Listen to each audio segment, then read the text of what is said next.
Fruitful Living with Sissel Anderson. Here on Morning Joy, where truth matters.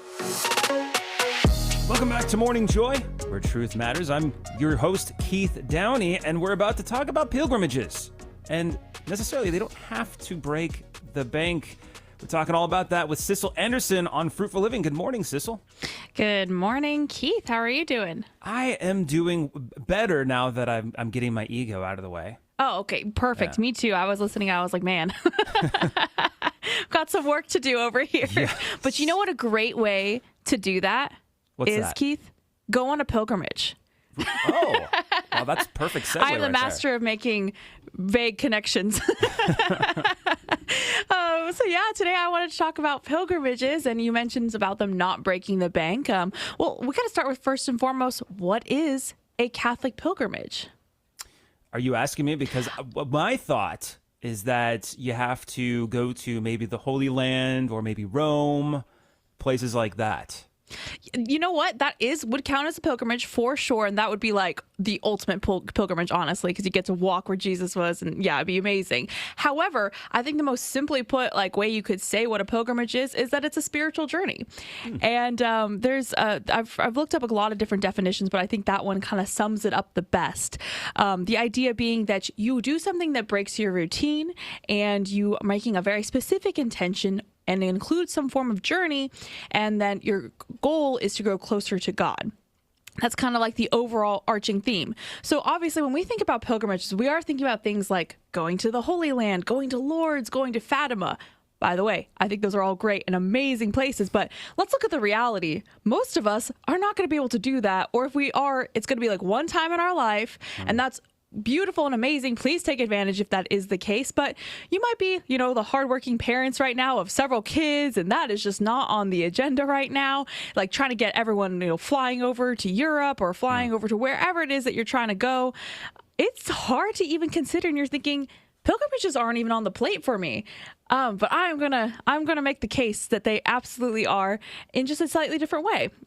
This all started with me several years ago in 2020 when I was about to graduate college, and I thought, what way to mark this new chapter of my life than to do a pilgrimage? I think this would be amazing. I had a friend who had just done the Camino de Santiago in Spain. And I met with her. She gave me her guidebook, and she was really encouraging me. She's like, it's a great time to be able to really reflect, and especially as you're like closing one chapter, opening up a new one, figuring out what is God calling you to do. And then I bought my plane ticket to go to Paris, and then take the train down and do the whole 30 days of walking, or however many I was going to do. And COVID happened, so needless to say, that didn't happen. It was disappointing because I thought, oh my gosh, I was gonna come back so holy because I was going to have all this time just to walk with Jesus. And then that happened, and it was really disappointing. But there was a local gentleman in the DFW area who made a big deal. He, for a while, had an organization called Light and Heavy Pilgrimages, about the pilgrimages are accessible for everybody, no matter where you are. And he said something along the lines of, what if you just walk to your local church? And I was like, oh, I could do that. So I made my own Camino. I called it the Camino de San Felipe because I went to St. Philip's. And I got 10 of my friends to go with me. And we prayed the rosary. Everyone had a special intention that they were praying for someone else the entire time, and also a personal intention. We did it at the worst time possible in July at 4 p.m., trying to make it to the 6 p.m. mass, 4 miles. And my friend and I were a little unwise. Remember, we were still kind of teenagers, decided to walk barefoot because we thought that would be more penitential and more maybe don't do that. Very sore feet for several days. Don't do that. But the idea being is that we can have that spiritual encounter doing something very simple like that. The reason why pilgrimages are such beautiful experiences and why they're so important is because it breaks our routine. Because we get really used to the quote unquote, it's mundane, like going to weekly mass. We start thinking, oh, I do that all the time. It's nothing new. It's nothing different. Because some people have made the connection that going to weekly mass is a pilgrimage. You're journeying and you come with a special intention to mass. So it's very similar, but you get used to it and you kind of forget about the beauty of it. And so going outside of this and doing something, just breaking the routine, whether it just be walking to your local parish or going to a different parish, maybe on a particular feast day, can be a completely different encounter. What do you think about that, Keith? I think that's great. I mean, it's just it gives people the opportunity to like you said, break the routine and not break the bank by going. And I love the idea too that if you don't go to daily mass, like start trying to go to daily mass and make that something that breaks the routine. Make that a pilgrimage, or like you said, walk to a parish that's nearby. Like, I think what I will probably end up doing, because this has inspired me, is going to a different parish, maybe like once a month on a Saturday, and just exploring and praying and be in the presence of God on that particular day in a completely different environment.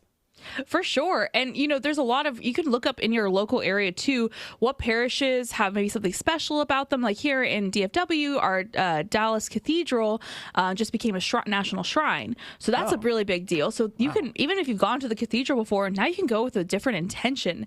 And the whole point about it is that you are going with this idea of getting closer to God and a very specific intention, because sometimes people think, well, I have to have had something very significant happen for me to do a pilgrimage. And that's totally true. A lot of people do it in transitional times, maybe after the loss of a loved one, maybe when you're, you're just trying to like give a very special intention, like I'm discerning jobs, or whatever it may be, or praying for a very particular need. But some people do it just to enrich their marriages, just encounter God in a different way. And also, pilgrimages have been big for a very long time, for a very, very long time. They became really popular, I think, around the 3rd century. But you're joining with Christians from that time until now to do this journey. And another reason why I brought this up today is that I have really encouraged my young adult group to make these kind of pilgrimages as well. And we try to do one a year as a group.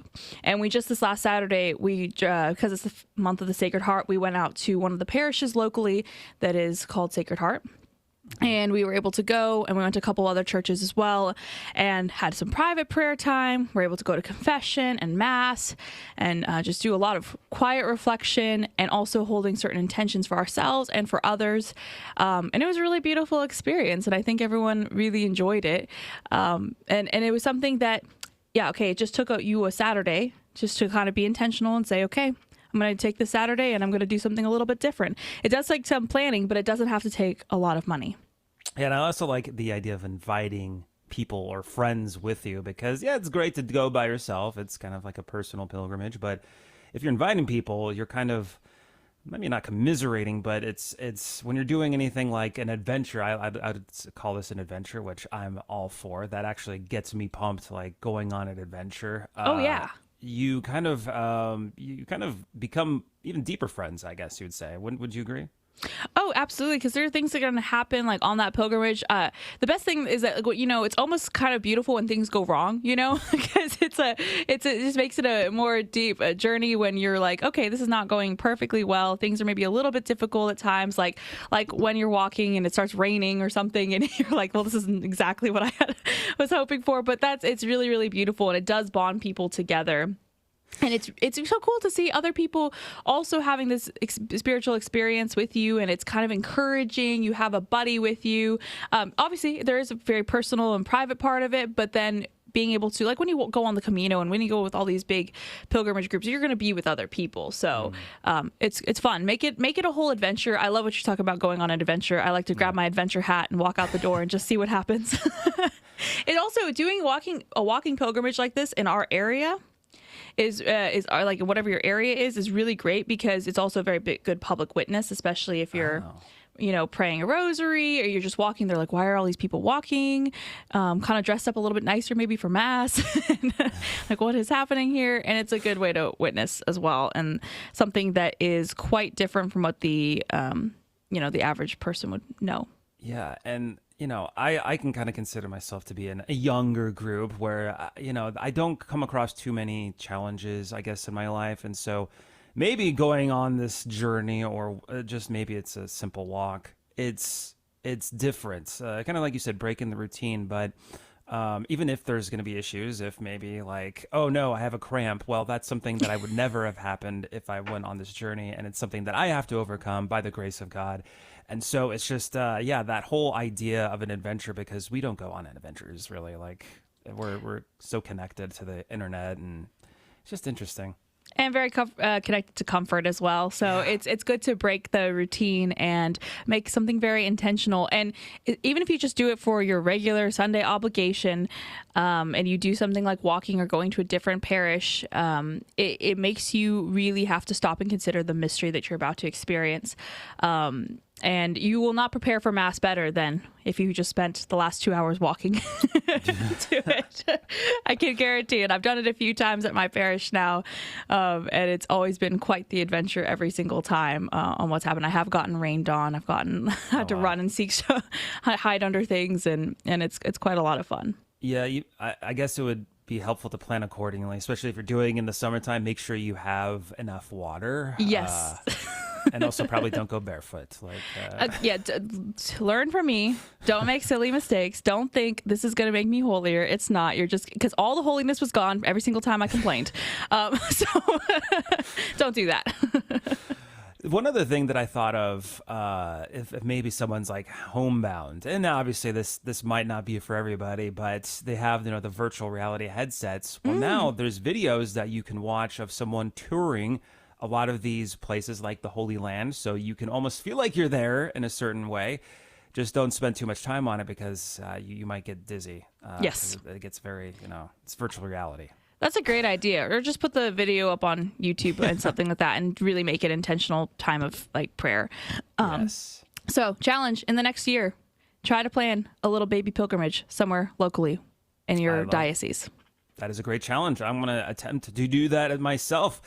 My goodness, thank you so much, Sissel, for joining us this morning and giving us some tips and suggestions for doing a pilgrimage that's not going to break the bank. We can also find you on Back to the Friday this coming Friday afternoon. You're the producer for it on our YouTube, GRN Online. Really excited about that. But that is the end of our first hour. If you are just joining us now on Morning Joy, where truth matters, it's okay. Like I said a little bit earlier ago, this is all recorded, so you can always catch up on our previous segments. So just gotta search Morning Joy or GRN Online, whatever you prefer, to find the show on all the social medias. But hey, coming up next, talking with a brand new voice to Morning Joy, Matt Maloney. We're also going to be doing our second hour, so you want to make sure to stay tuned for that. But if you are parting ways, if you're going to the Holy Mass or listening to the Holy Mass coming up next, please pray for us. But otherwise, we're going to do our after show clubhouse, talking all about some of the news that's going on in the world, like Harvard keeping relics. Anyways, we'll see you right after this break on Morning Joy, where truth matters. This has been Morning Joy, where truth matters, hosted by Keith Downey. Take some joy with you today. Visit grnonline.com/joy to listen again, share a segment, or answer the question of the day. That's grnonline.com/joy.